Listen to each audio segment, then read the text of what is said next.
There was a man. He had two sons, a younger son and an older son. The younger one said to his father, "Father, give me my share of the estate." So he divided his property between them. Not long after that, the younger son got together all he had and set off for a distant country, and there squandered his wealth in wild living. After he'd spent everything, there was a severe famine in the whole country, and he began to be in need.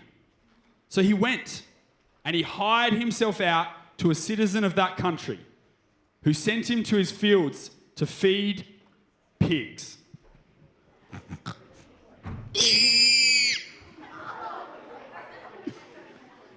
He longed to fill his stomach with the pods that the pigs were eating, but no one gave him anything. When he came to his senses, he said, "How many of my father's hired servants have food to spare? And here I am starving to death. I will set out and go back to my father and say to him, 'Father, I have sinned against heaven and against you. I am no longer worthy to be called your son. Make me one of your hired servants.' So he got out and he went to his father.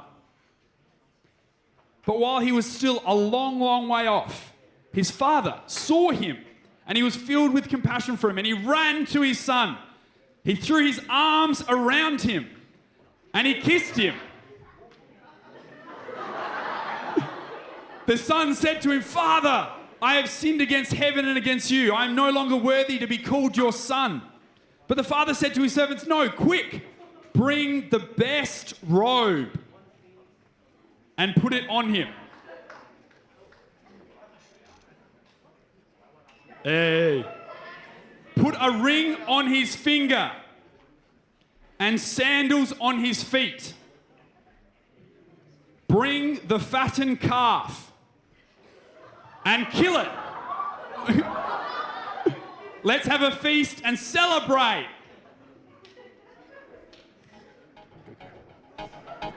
For the son of mine was dead and is alive again. He was lost and is found." So they began to celebrate. Meanwhile, the older son was in the field, and when he came near the house, he heard music and dancing. So he called one of the servants and asked him what was going on. "Your brother has come," he replied, "and your father has killed the fattened calf because he has him back safe and sound." The older brother became angry and refused to go in. So his father went out and pleaded with him. But he answered his father, "Look, all these years I've been slaving for you and never disobeyed your orders. But you never gave me even a young goat so I could celebrate with my friends. But when this son of yours who has squandered your property with all types of evil comes home, you kill the fattened calf for him." "My son," the father said, "you are always with me and everything I have is yours. But we have to celebrate and be glad. Because this brother of yours was dead and is alive again. He was lost and now is found." Can we give these guys a massive round of applause? Can't get... Oh yeah, oh no. Bad luck. You didn't get to do your bow, guys. I don't know about you, but I don't know if you've ever seen the prodigal son story told in that way before. Oscar-winning performance for sure. My name is Matt. It's a privilege to share with you today. But I was reading this story in the Bible just a couple weeks ago, and it leapt off the page. It was part of our a New Testament reading plan that some of us here at XS and the Wider Seeds Church have been going through. Just so I've got a little bit of picture. Who here has given the reading plan at least a go this year? Who's given it a go reading through the New Testament? Fantastic. So good to see. Do you know what? Maybe you've got a little bit in, and maybe you're a little bit behind. Don't give up. That's okay.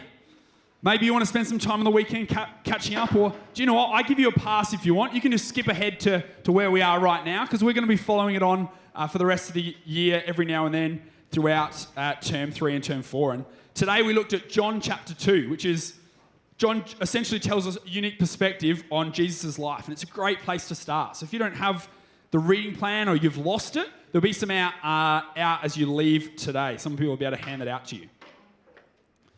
But I think stories are a great way that we can understand things. Sometimes you can hear something, but when it's in a story, it's sort of you can wrap your head around it so much better.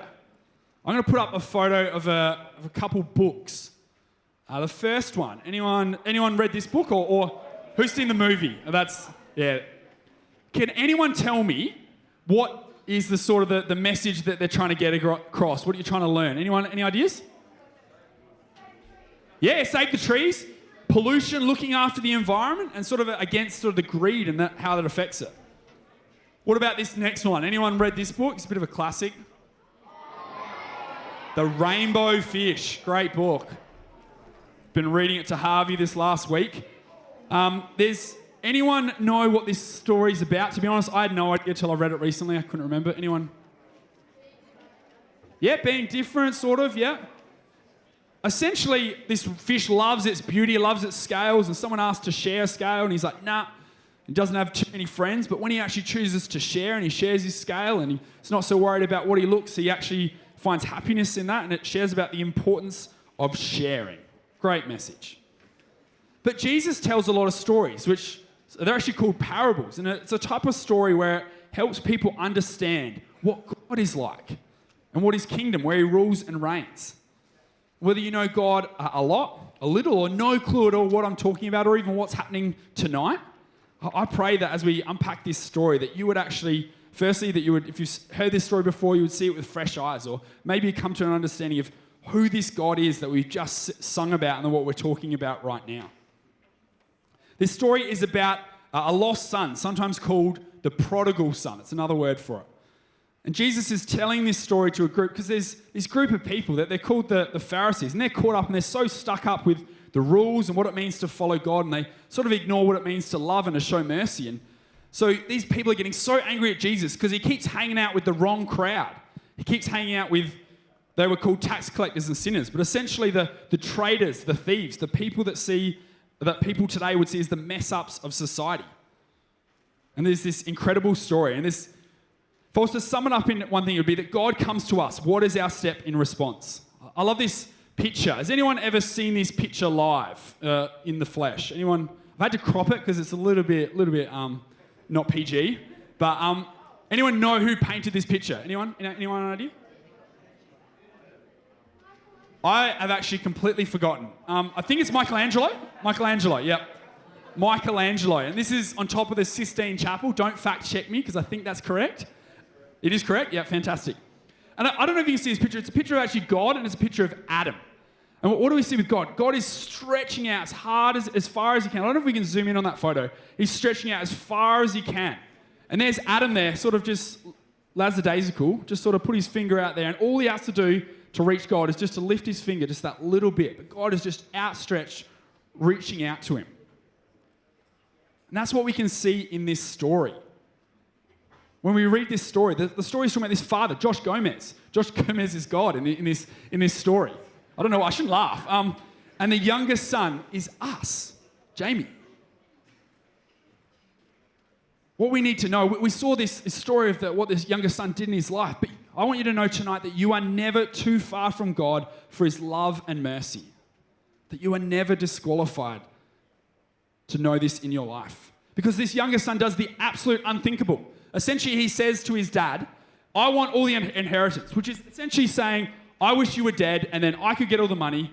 I was thinking about it. Imagine if Harvey grew up and went, why don't you sell your house, give me the inheritance, I wish you were dead and I'm off. I don't need to worry about you for the rest of my life. And I'm like, oh boy, that would hurt. Essentially, this younger son takes what he has and leaves nothing behind. He just wants to do what he wants. He wants nothing to do with his father. And he goes away, lives it up. He parties hard. He uses all the money, does what he thinks will give him meaning and fun. And he tries to find acceptance and pleasure in the things not of God. But the thing is, he doesn't find this happiness or fulfillment, but rather hits an absolute low point. And he's ended up in the lowest of the low with the pigs, which was seen as a terrible thing back then. And then comes to his senses and he goes, you know what, I'm going to go back to my father, and you know what, I've disqualified myself, which is true. But maybe he'll take me as a servant. At least I'll have some food. And he's practicing his apology on the way back. I don't know about you, but when I think about how the father would respond, how I would respond, I'd be saying, no, you're dead to me. You chose your path.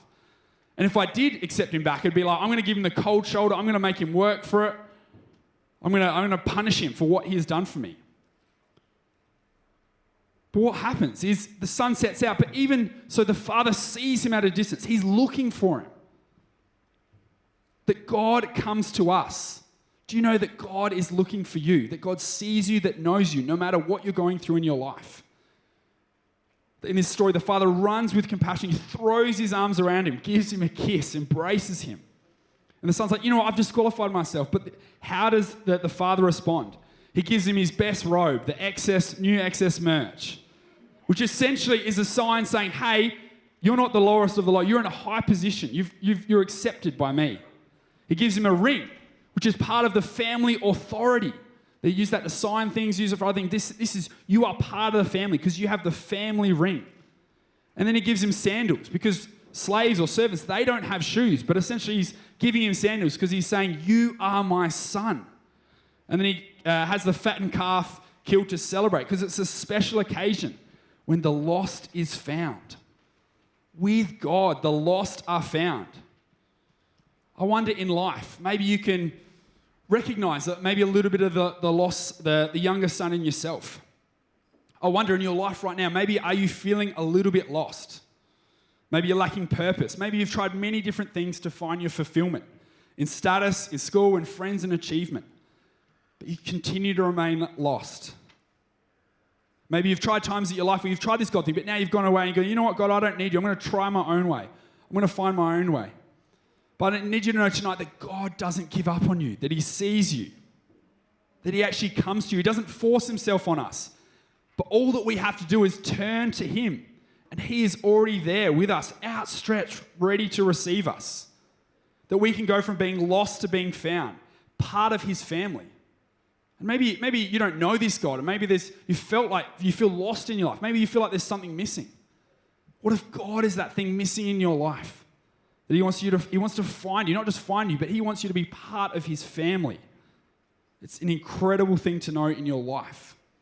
You are never too far gone from him.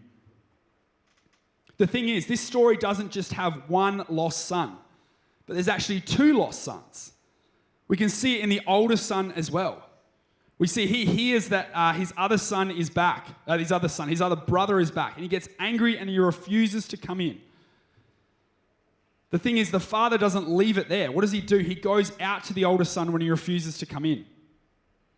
We see this repeated in God. God goes to the younger son, but he also goes to the older son as well.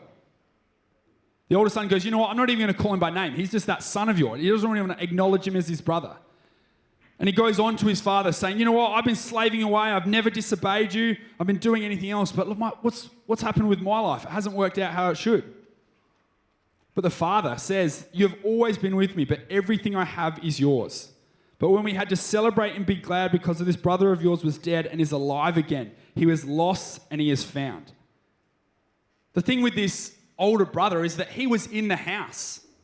He hadn't gone off to some foreign land, but he was still lost. I wonder, can we sometimes still be like this older son? Can we be in the house? Can we go to church, go to youth, strive to be good for God, to do things for him through work and obedience?